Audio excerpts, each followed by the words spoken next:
Earlier you said we know these things are in us. Why is it so difficult to follow and put in our life? There are a lot of barricades. That's why it's important. It's difficult. So many people, they say, oh, I understand theoretically, but just to practice is so difficult. Yes? No Muslim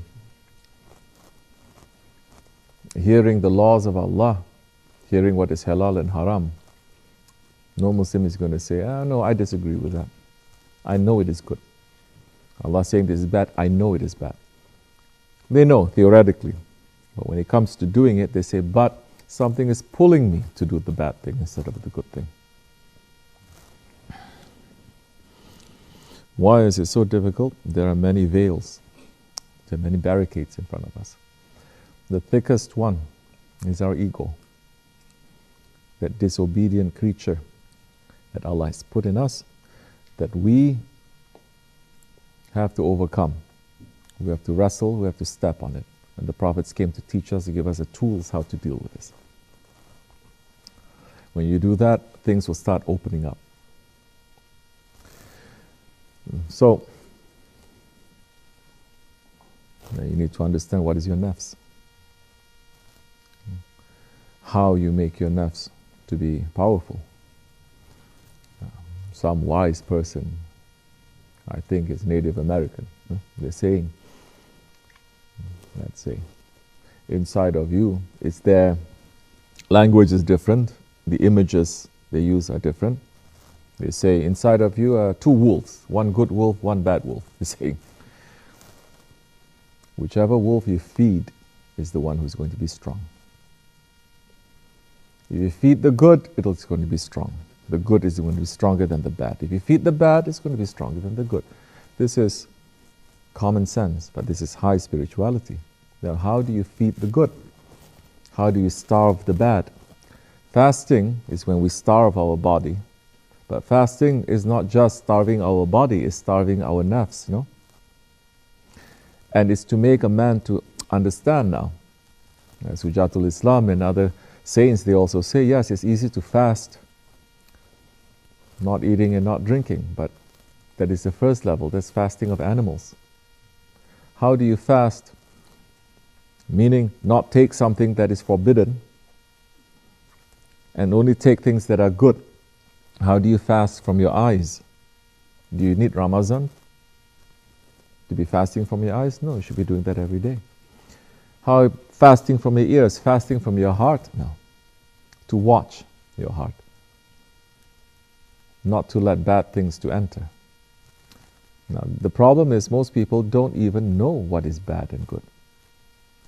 You don't know. Most don't even know that they have problems. Just as you don't know you have problems, you go to a doctor says you have problems. So you believe him. I thought I was okay. The doctor says, no, you're not. Your sugar is too high. These are the signs. He says, I should have seen them. I should have known them. I agree with you, because you're a doctor.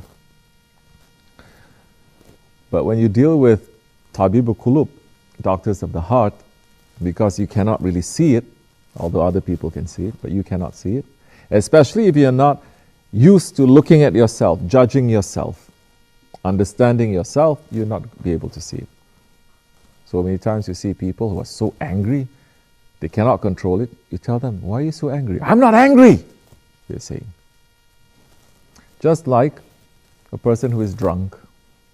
When they're drunk, you say you're drunk. They say, I'm not drunk. I'm okay.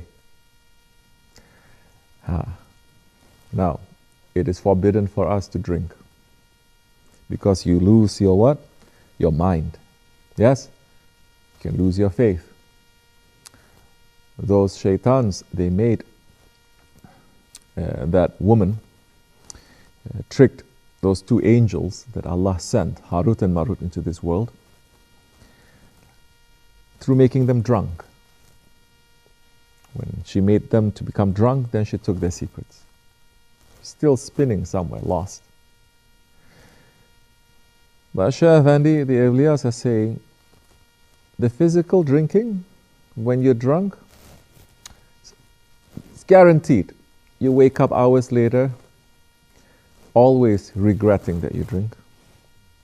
And you come out from the drunken station and you say, what did I do? Oh, this hurts. Yes? That's from the drink. But the person who is drunk from arrogance, it's very difficult to come out from that drunken station. And it's very dangerous. A person who is drunk from anger, person who is drunk from jealousy, very difficult. And that kind of work, prophets were sent. Prophets, the prophets, not just books or this, prophets were sent. Abu Lahab, Abu Jahil, they have intelligence. But they were drunk. And the prophets came to wake them up, and they still don't want to wake up. Only the fire is going to wake them up. So what stops a man now? I'm saying we know all these things already, stopping them. Because we are drunk. Or we know one split second, next second, something else is going to pull us away from that understanding to something else. We are getting distracted. There's no commitment. There's no continuous education. All that kind of stuff. So what do? It depends what you want. If you want more of that kind of a knowledge, then be around. Be in school. Be in school. Simple, no? You want to be a talib, you got to be in school. You want to learn, you have to be in school.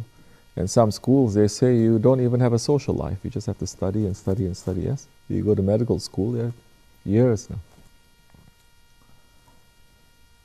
Prophet ﷺ, when he gave the spiritual teachings of these to his Sahabe Kiram, they had to cut off all relations from all their friends and their families who were opposed to those kinds of teaching. And they had to be trained for 23 years very severely. But where did that reach them? Where did that get them to? It got them to be called Sahabi Kiram, companions of the Prophet, to the highest level. No saint can claim to be as high as one Sahabi to the Holy Prophet ﷺ. But when you're around people who are a little bit more awake, then they will always keep you awake. But if you're around people who are drunk, you'll always be drunk. You're around people who are sleeping, although you're not sleepy, you're going to be sleepy. It's simple, but it's difficult because it requires you now to put a lot of effort into this. People are used to doing things without any effort, especially in these times. All effortless, easy way out. Studying is hard, but studying yourself is harder. To be told by the teacher, you did this and you did this, you study and you go for a test and you fail, is hard. You study so much and you say, oh, I need to study more, because you fail. For a teacher, for a shaykh, to test you, to make you to go certain things, and you are failing it, and he's saying that's much harder. One is very personal. It involves you. The other one is not. It's just this. You understand? Oh, if only I answered this question better. If only I studied more. There's always some sort of an excuse. But what excuse can you give to yourself, to the one who is teaching you in this way? You cannot give any excuse. What excuse can we give to Allah? What excuse? But if we're so used to giving excuse to other people, that time in Judgment Day we will burn. Because everything is open, we're still giving excuse. Because of this, because of this, because of this. No, just say because we are disobedient. Halas, astaghfirullah. If we are used to doing that, humbleness comes with that. And not being busy with Malayani comes with that. You don't be bothered with other people. You're not too concerned about what they're doing. You know. You're simple. You get to be more happy because you're simpler. And there is taste in your faith. So, this is what our Shaykh is trying to teach us. Now, you want to learn, not only be around the teacher, you have to be in a school, you have to be in classroom, you have to spend enough time in the classroom, you have to do your homework. And these things are also necessary in the spiritual way.